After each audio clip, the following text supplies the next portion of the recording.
Hello and welcome back to the Property and Lending Show. As you see today, we are joined again by our international globetrotters. They've decided to give us a couple minutes from their very busy schedules. Mark Calata and Peter Georgie are back from traveling the world. Mark, the fans really missed you last week. They want to know how you felt in Europe, how your trip was, how much fun you had. If there were any, any funny, interesting stories that you can share with us. Well, thank you firstly for all the people flooding my DMs. That was very kind for everyone to remember me. So firstly, I'd like to thank everyone. Yeah, it was very good. Personality in Europe, thank you for that. Saw actually the first bank in the world in Siena, Italy, which was interesting. Also saw Credit Suisse in Switzerland, so hopefully the trip's tax deductible. Well, we saw you pulling off settlements all over Europe on your Instagram. So if the ATO needs any evidence, it's definitely a work trip. That's for sure. As always, joined as well by the big boss, the big honcho, Ferdi Yusuf himself. As he's always committed, Ferdi, every week on the podcast. Doesn't matter where he is, except we just always forgot on time. I get on time and on time. New camera, so the fans can see you clearly. Thanks to you. It's exciting. It's exciting times. Hopefully, I'm not echoing this week either, because I keep getting messages on our socials like, "Man, using your microphone, it's echoing." I'm like, all right. So yeah, a lot of those messages are from me, from fake accounts, because you're causing me post-editing work that I don't want to do. But yeah, thank you for rocking up on time as always. Today we're going to talk about something a little bit different, and because we have a head of asset finance, also back from wherever he was, his helicopter trips. We're going to speak about asset finance. I'm going to ask the first question, and then I'm going to let this conversation run. Question number one: what is asset finance? Asset finance, basically, you can financing anything with wheels or a serial number. Any asset, whether it's like for consumer or business use, but if it has a serial number, we can finance it. Basically, it's considered an asset. Same thing with equipment. Any sort of equipment so we can finance equipment for business use, as well as working capital, and we get a lot of business loans as well. So they're the main four things that I say I sort of do under asset finance. I thought the conversation would flow. Clearly not. So, all right, I'm going to ask you a question, Evan. Maybe the conversation will flow from there. So I guess asset finance, I think most people would link that to like cars. Is probably like the most common. Is that the most common financing you're doing usually? Yeah, for sure. Cars, 100%.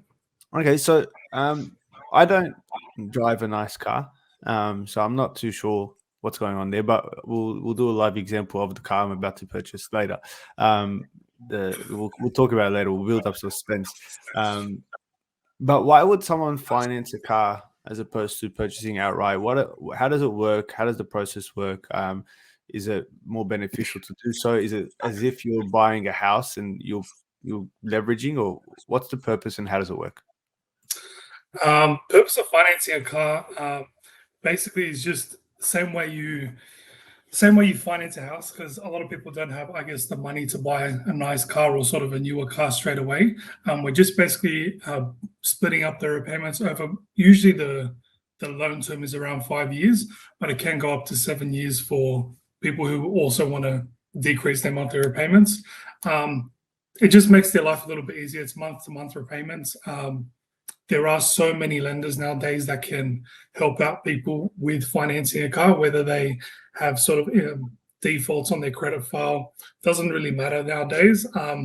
We have over 40 lenders on our panel to be able to help these sort of customers, no matter their situation. So I've got a lot of business customers who have day one ABNs who their ABN started last month, and there's a finance company for them, or someone who's been around for 5-10 years. We've got options for them as well, and it all sort of affects the rates and and the repayments a little bit.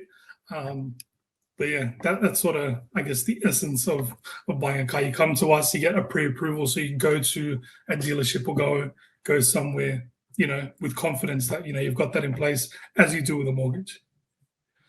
So Peter, what's the so I know you were saying there's obviously a difference between consumer car loans and business car loans. So what's the main difference? Consumer is when you're basically purchasing it under your personal name. Business loan, car loans, or asset loans are when you're putting it under your ABN. A lot of people do this for tax purposes. There's a lot of tax benefits to it. You're able to it helps with your tax in terms of you're able to depreciate the tax over time, the interest over time. Helps out with your tax a lot. And you're able to claim it under the business as a business asset. And there's a lot of easier options for business loans as well. So whether we go for a low doc or a full doc option, so we're just literally, if you're 2 years and above, we're able to do a low doc option where we're just giving a license, Medicare, and a privacy form, and the bank can take that car as a security, and you're basically able to get the car straight away. Things that affect it are things like, do you own a property, do you not? Whereas personal, we're really assessing the servicing as we would with a mortgage. Your expenses versus your income, your assets versus your liabilities, things like that. Okay. And for equipment, so with equipment, obviously we work with a lot of self-employed customers and people that are always looking for good equipment, for example, for their medical centers, dentistries, they need a new chair, x-ray machines as well. Is that something also that can be included under asset finance? 100%. It's a part of our asset and equipment finance. We usually we do get quite a few of them, especially a lot of people in our community. I'd say they are dentists or doctors, or they own a billion childcares, or so a lot of those cash flow or business loans, and also getting the equipment they're needing for their business. We get quite a lot of them, so definitely do them. Yeah. Sorry, which community are you part of? So I can join that one. Same one as yours, my friend. My friends don't have this kind of money. That's cool. So I just gonna go back to the cars again. Sorry. So I've heard some term. I've never financed a car personally, so I'm not sure how it works. Can you explain some of the terminology around when someone is financing? So when we're financing, for property, there are terms like LMI that we speak about a lot, LVR, things like that. I've heard the term balloon come up a lot. What is a balloon? How does it affect financing? What does that mean? Can you just explain some of the jargon in your field? Yeah, 100%. So a balloon is essentially a residual payment that you have to pay at the end of your finance term. So let's say we're getting a car for $10,000. Balloons usually range anywhere from 0 to around 30 to 35% of the actual the amount of the car. So people add that if they also want to reduce their monthly repayments even more. Say someone's getting a loan for $10,000, they put a 30% balloon on there over 5 years. So at the end of the 5 years, they have to pay $3,000 at the end. People usually have a couple options with what to do with that at the end of the finance term. People would usually sell their car or want to get a new car after 5 years. So they'll sell their car, pay off their balloon, and the rest can just be cash for themselves. Or they can refinance that balloon and just sort of pay that off over another few years or so, just to reduce their monthly repayments even more. That's the main sort of term that we hear in the asset world. There's not as much crazy lingo as there is in the mortgage space, but I guess that's the main one, I'd say. And I reckon that's a good one too. Oh, sorry. No, you go. No, I was just going to say, because I remember before I did brokering, if there were any asset finance tools in the past, I had a customer that always told me I always upgrade my car every 4.5 years. I always get a brand new car every 4.5 years. That's what Peter just pretty much outlined, is that these people put a balloon on there. 6 months out of their contract expiring, they usually sell the car, pay off the balloon, and then get a brand new car on that year as well. So that's actually a pretty good one as well. And a lot of the time it's the accountant that sort of prompts the conversation. I mean, if someone's self-employed and they go to the accountant and they ask, how can I reduce my tax? A lot of the time they'll say something like, you got to sort of purchase an asset. We can then, like a car, you can depreciate it. The interest charges are tax deductible. This obviously isn't tax advice, to seek your own advice from your professional accountant. But, there are a lot of advantages to doing so. So a lot of people, replace the car every 5 years for that. I was going to say as well, with the business loans, a big one that we've been sort of doing a lot of recently is the director's loan. So if you look at your balance sheet and you personally invested money into your company, let's say it's $50,000 for a fit out of a shop that you recently started, you couldn't get a loan initially, so you put $50,000 of your hard-earned money into it. Some banks now can use that director's loan and give it back to you to put the cash flow back into your hands to reinvest or to do whatever you like, so long as it's for business purposes, as a business loan as well. And it's a big way that we can sort of free some cash for working capital or for expanding, or we can use it really for anything business use. And it's a big one that we've been looking at recently. So important to note as well that there are options for cash flow, creating cash flow options.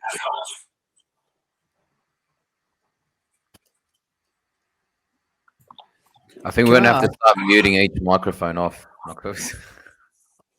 Yeah, I think it's just your problem, Fetty, as always. But can I ask Peter? So in real estate, when we're buying property, typical term on a loan, 30 years on residential, interest rates are very well known because they're always on the news and whatnot. So currently, rates are around 6.5, give or take. What are the loan terms like when it comes to asset finance? Does it depend on the asset? Is it different for cars to equipment? What are the rates like? How does that part work? Yeah, with asset finance, usually the minimum term is you can do a 1 year sort of term, but I guess no one really ever does that if you're trying to finance something. The max is up to 7 years for a loan term, but I'd say the sort of sweet spot or where everyone usually goes is 5 years as a good median. That doesn't really matter whether it's like motor vehicles, trucks, equipment. That's sort of the sweet spot at 5 years. With getting a loan, wait, what was the other question? I forgot. Just like what are the interest rates similar to those on property? Are they completely different? Is it the interest rates? They're sort of in a weird space at the moment. I'd say if you're a really, really good client, you could be getting somewhere around the 7s, 8s maybe. Like 7s, if you're very lucky, could be 8%. If you're getting a green card, they do have special rates for green cars. But a lot of the thing, or what I try to educate my customers about, it's more so about, I'd say, the month-to-month repayment, because I think a lot of people try to treat asset finance as if it's a mortgage. And that's the first question they ask, what's the interest rate? When I've seen quite a lot of times there could be a difference of 1 or 2%. Somewhere else is quoted at 1 or 2% cheaper. My one's a little bit higher. However, the fees associated with the financier I provide for them are a lot lower, which in turn makes their monthly repayments cheaper. So, I try to tell people it's what comes out of your bank account at the end of the day, and not just to focus on interest rates as if it's a mortgage. So it's sort of a little bit different in that aspect. Fees have a big part to do with your monthly repayments, as it is over 5 years and not 30 years. It makes a little bit more of a difference. Yeah, so it's obviously case by case dependent, but in real estate, I mean, we always, and that's why we send our clients to Mark and Fetty always. It's interest rates are not the be all and end all, because really we've got to look at the whole package. So it's obviously case dependent. I'm going to keep asking questions if no one jumped in. Can you run us through a example scenario of what it would look like if Mark, because Mark's been traveling and he's got all this money and his international settlements. He wants to buy Mark wanted to buy a new Bentley car. And Fetty said Bentley. Someone, a little bird told me he actually wanted the McLaren 720S specifically, in like orange and black, which is strange because that's the first brick colors. It was weird that he wanted that. But if Mark wanted to buy a McLaren 720S, for those that don't know, I think that's a fairly expensive car, isn't it, Mark? If you have extra cash, make your way to Switzerland. You'll find that it leaves your bank account without you even knowing what you're paying for. That's the first thing. Can we also do a realistic example? Let's say, so as if I was buying a car and I was upgrading my Captiva to like a Toyota Corolla.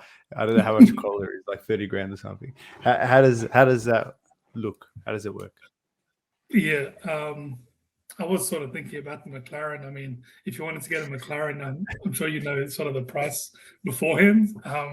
So if say you wanted to get a Corolla, for argument's sake, 30 grand, you'd come to me. If you're getting a consumer loan, I would ask for things such as your last couple pay slips, driver's license, Medicare, things like that. We'd assess your income versus your expenses, and we'll see if you're able to service the loan. I'd give you options of 5 years or 7 years, and basically I'd get you approved. Can you borrow the full amount as well, or does he have to put a deposit? No, for personal, you don't have to put a deposit. You can borrow the full amount, and we just get you pre-approved before you go into that dealership. So if they've got a car ready to go, you're already approved and can pick up the car pretty soon. The turnaround times are pretty quick as well. I have seen settlements, if you're very lucky, the same day, or even the next day, just with signing documents and having a certificate of currency organized, then you're ready to go. With business, it is a little bit different. Usually, if you don't own a property, some people would ask just as a security to put a 10 to 20% deposit, just to show that you've got the funds, as not many people do full doc loans, but just to show that you have the capacity to be able to service the loan, as they're not really looking at financials. So we just ask for that, driver's license, Medicare, and a privacy form signed, and basically you're ready to go. You get that approval, and as I said, within a day or two, you can have that loan. It's all signed and settled. That's very cool. Just because you've done the work already, and like you seem excited, and like, can you let us know what it would look like if Mark wanted to go forward with his purchase? But just make sure. I know you were really keen to talk about it. So you just Peter, just create an application for Mark and apply for the car now, and tell us what the numbers are. Are we talking about 500,000 or are we talking about 30,000? No, for Mark's car. My car, we'll come back to my car. Can we do both? So my car at 30,000, Mark's car at 500,000. What is the difference, and like how much do I need to save up to be able to buy my car, and how much is Mark going to lend me? For your beautiful car of $30,000, with no deposit, payments could be like $600-700 a month, something nice and light. If Mark was going for a nice McLaren, humble guy, $10,000 a month or something like that over 5 years, $10,000. 10,000, yeah, it's not too bad. Shop in the ocean for Mark. That's nothing for Mark. Yeah. Amazing. And if so, Peter, I was going to ask, what's the profile of the client that gets the absolute cheapest rate? Like, what are the boxes they tick that the bank's like, okay, like he's ticked all the boxes, he can get a better rate than someone.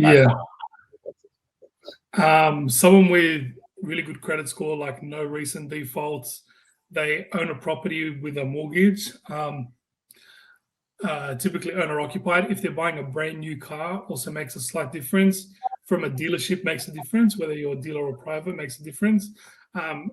For a business client, if you're over 2 years ABN registered and GST, you'd probably be getting the absolute best rate. Everyone would be begging to take your loan, basically. You just answered my other questions I was going to ask as well. So when you come to get a car loan, you don't have to buy from a dealership. You can do private sale. Is that right? Yeah, I do I'm actually doing a private sale now. Basically, a lot of the finance companies use their own system to verify the private seller that they are selling a legitimate car. So they send sort of an SMS to the private seller asking them to, log in, make an account, take photos of their car, and also to fill out a form saying that, I own this car, just so there's no sort of scam or illegitimacy going on. So there are a lot of private sellers. It does add to sort of their repayments a little bit, but we do get a lot of private selling cars as well. So it impacts the rate.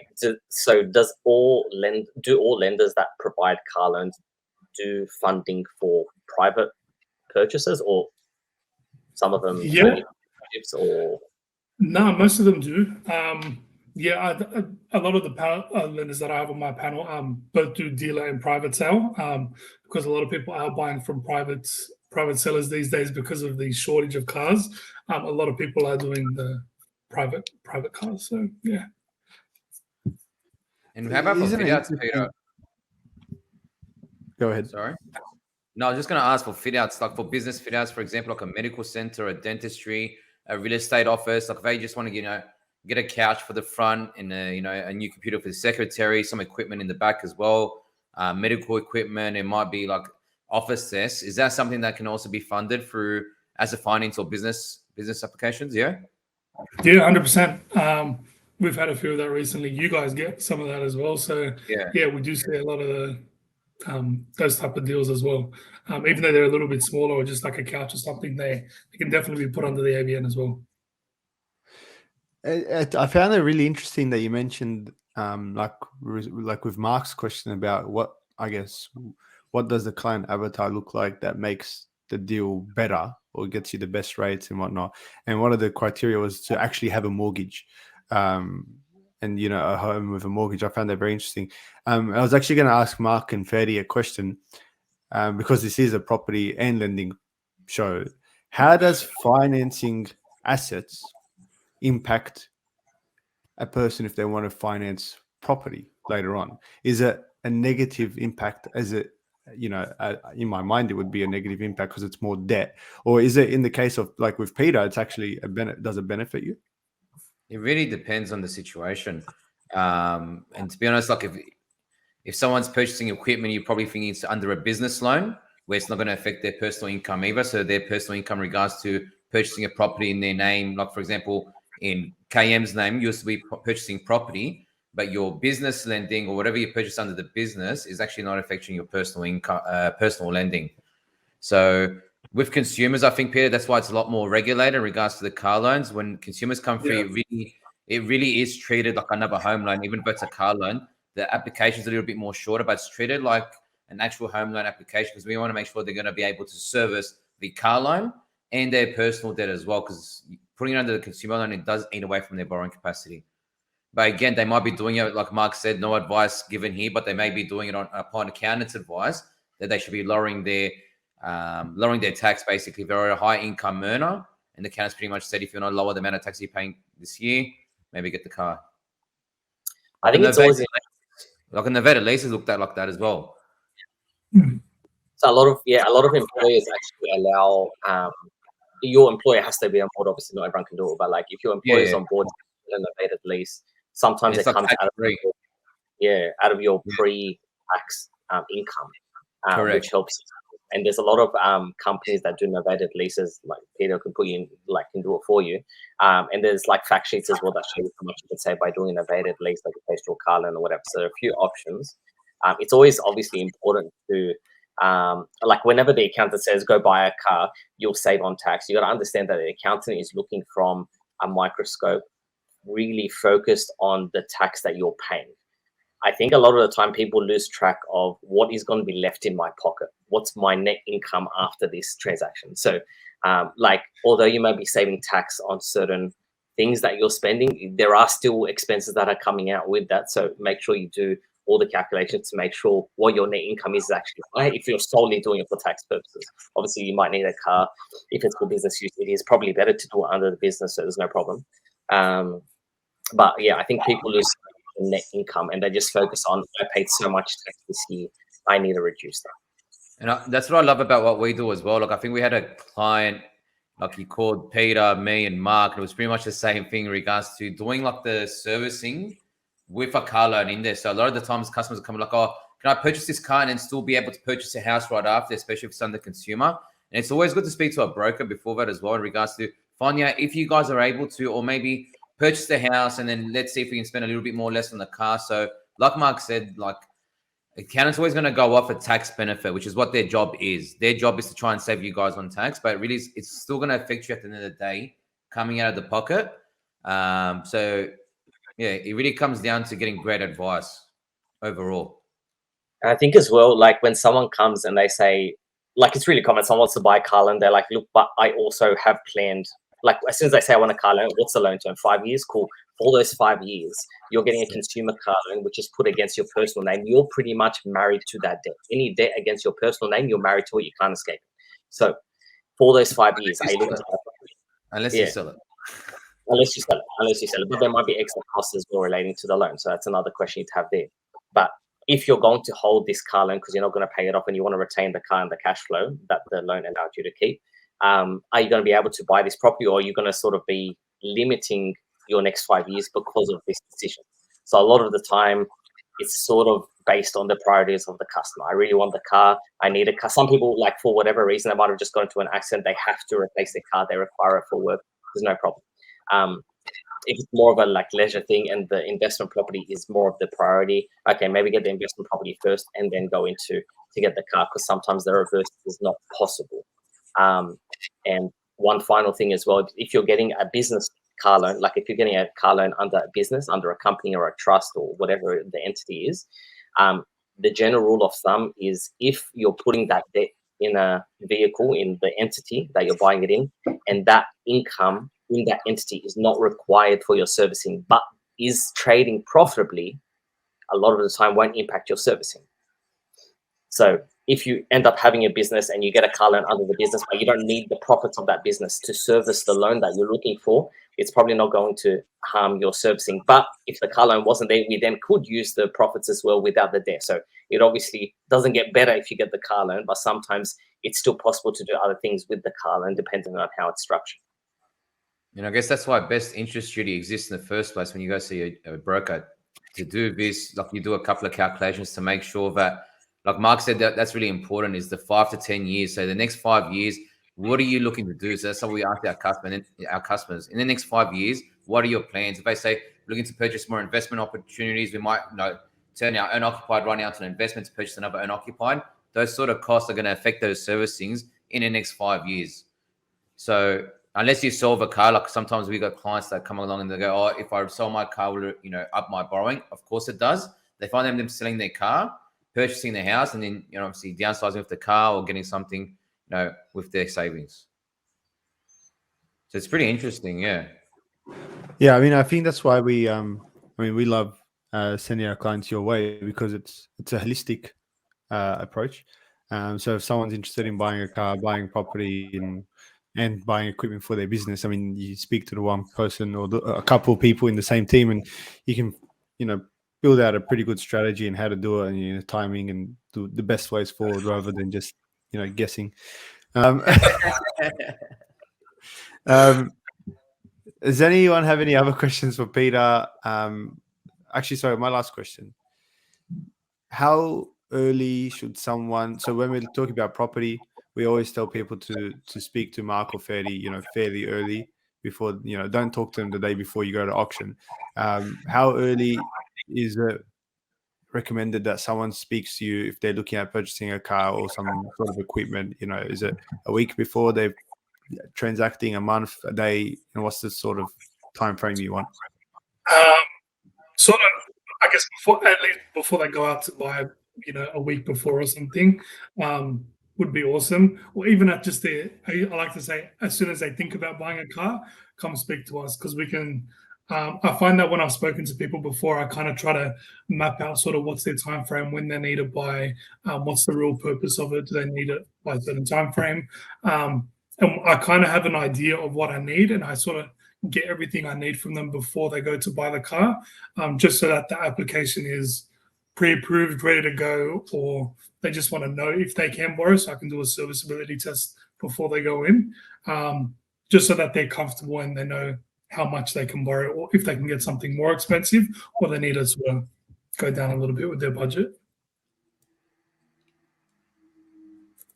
Cool. Any other questions for Peter regarding asset finance? I guess we'll just recap for Mark. So zero deposit. It's $10,000 a month for 5 years. Was that just so Mark doesn't forget? Easy. If I wanted to put extra, can I? Yeah, of course. Okay. Oh, actually, it brings a good question. There are actually redraw facilities with some car loans as well. So if you did want to make extra repayments, sometimes it's possible without. Yeah. So There in are some Mark's case, if he was paying $10,000 a month and he wanted to pay $20,000 a month, he could effectively shorten the term like significantly, right? Correct. But there are some lenders have early repayment fees or early exit fees. But Clara, make sure you don't have any early exit fees for your loan. I reckon Mark's just gonna buy cash, man. Pay it by cash. Just like going to a third party, you know what I mean? Just easier to buy cash. Yeah. Well, it's a great episode. I learned a lot, and I'm really excited to see Mark's car next week. Maybe we'll do a live show inside his car. We'll just have one microphone because the McLaren's pretty small, like internally, so we could all kind of fit inside it and like have a nice and maybe that way we'll hear Ferdy properly and have no echo. So, if no one else has anything, sorry, is there a 4-seater, the McLaren? I thought it was just a 2-seater. It's a 2-seater, so we'll get a bit tight. We'll get comfy. Oh, you definitely hear me. Yeah, we'll hear you then. Yeah. Thank you for anyone that's made it to the end of this episode. If you have, just like send us a message so we know that you made it, and you'll win a prize or something. Pretty confident that no one has, so we'll be good. Anyway, thank you to everyone that is listening or has listened. If you want to ask Peter any questions, or if you want to get in touch with Peter regarding buying a car, a couch, whatever, some sort of asset that has a barcode or serial number, you can find him on Instagram, Facebook, email him at peter@powerloans.com.au, I think. Yeah, amazing. Send us your questions and we'll get those as a next episode. Thank you as always. See you later. Thanks, guys. Thanks.